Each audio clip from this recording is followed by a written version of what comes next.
question will be directed specifically to Mr. Bailey, but the other candidates will have a different version of it.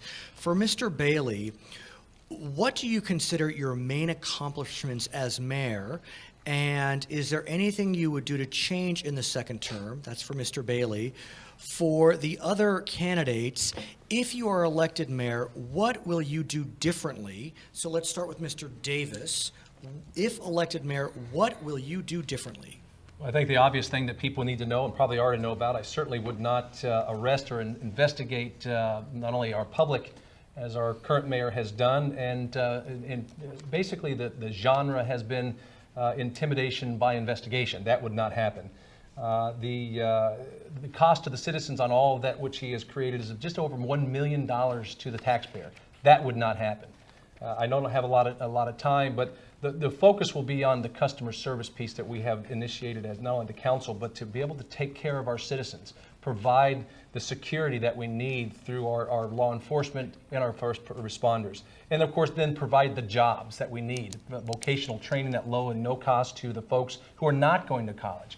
We need a much better diverse job pool. Right now we have over 70% is retail base. And of course, as the economy goes back up and down in the macroeconomic scope of things, we need to look at the micro here in the city of Riverside and get that balance of jobs from education is fine. Mr. Bailey, before you answer the specific question, would you like to respond to this statement made by Mr. Davis regarding $1 million budget hit as a result of certain actions you took? Well, that's not true. First of all, the actions were brought by the city manager to the mayor and mayor pro tem, which legally we were obligated to serve, right? We had to investigate a workplace, hostile work environment claim by the city manager against Councilman Davis, which did cost money, but we had to do it legally through human resources and state law.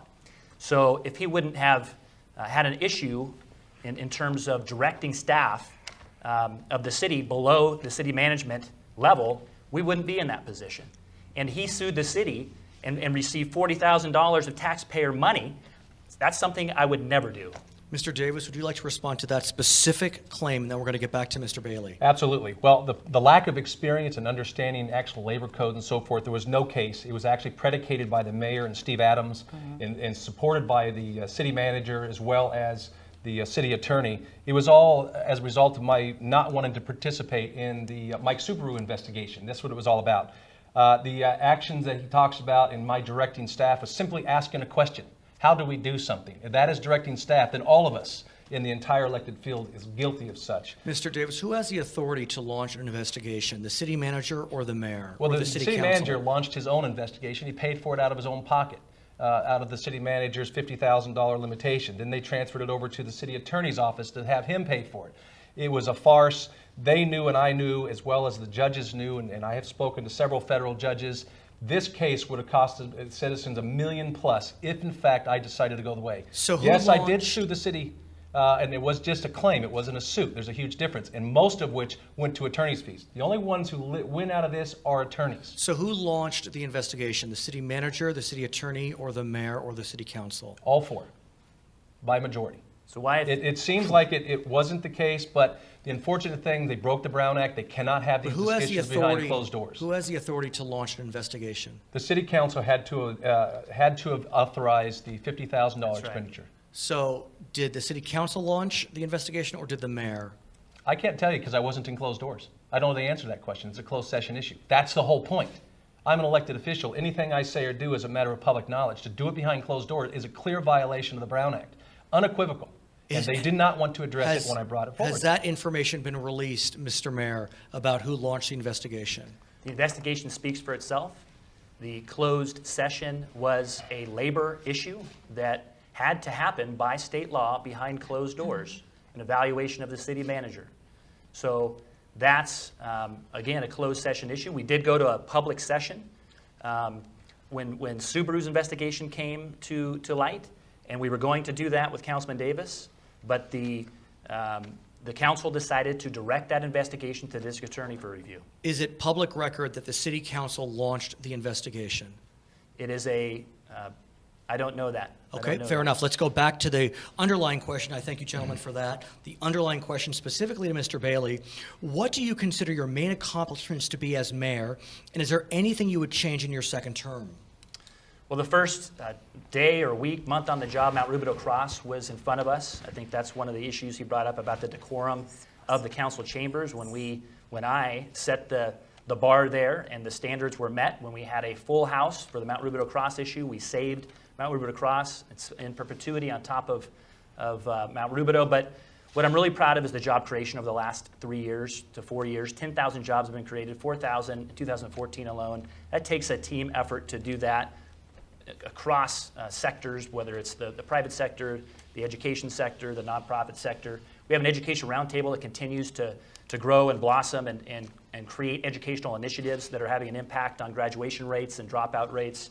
We also have Closing the Digital Divide, a digital inclusion program that has given almost 8,000 computers out to low-income individuals to help them find jobs and to help their students continue And their what would you assignments at home. change in your second term? 30 seconds, please.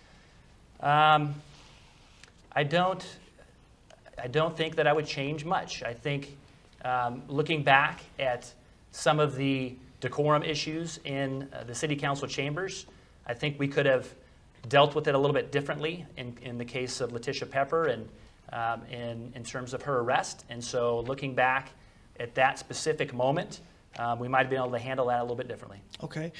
Ms. Melendez.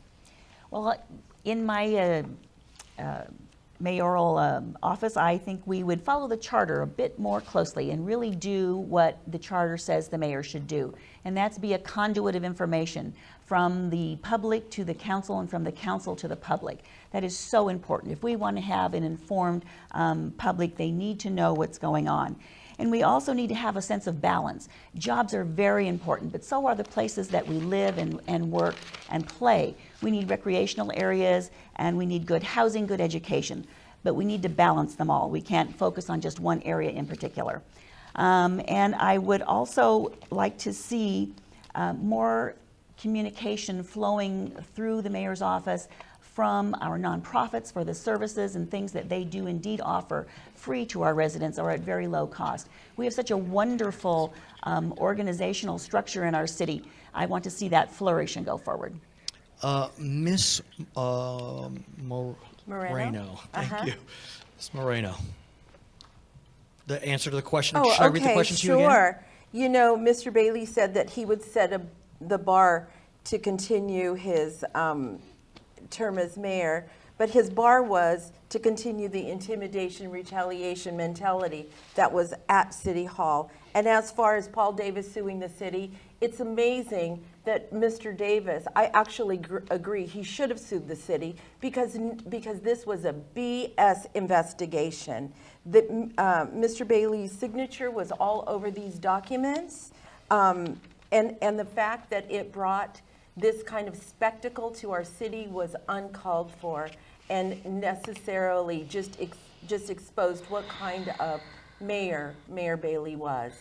And it was just keeping up the same mentality that was going on in the city prior to him becoming mayor.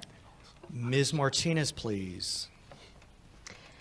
Okay, so read that question again to me. No problem. If you are elected mayor, what will you do differently? Okay, so I'm going to read a quick mayor's responsibility according to the charter, and then I'll kind of go over that. You have 1 minute. Okay. The mayor shall have the primary but not exclusive responsibility for interpreting the policies, programs, and needs of the city government to the people, and of informing the people of any major change in policy or program. The mayor shall advise the city council on all matters of policy and public relations. I believe that the mayor is the heart of the body or government. Public servant, leader, mediator, spokesperson for the residents, moral police are all synonyms of a mayor. She, the mayor, should not be afraid to stand up for the people. Be more welcoming. That's what I would do. I would make sure that if my residents have questions, concerns, they will feel welcome, and I will address them. Not just listen to them, but actually address them and make a change. Okay.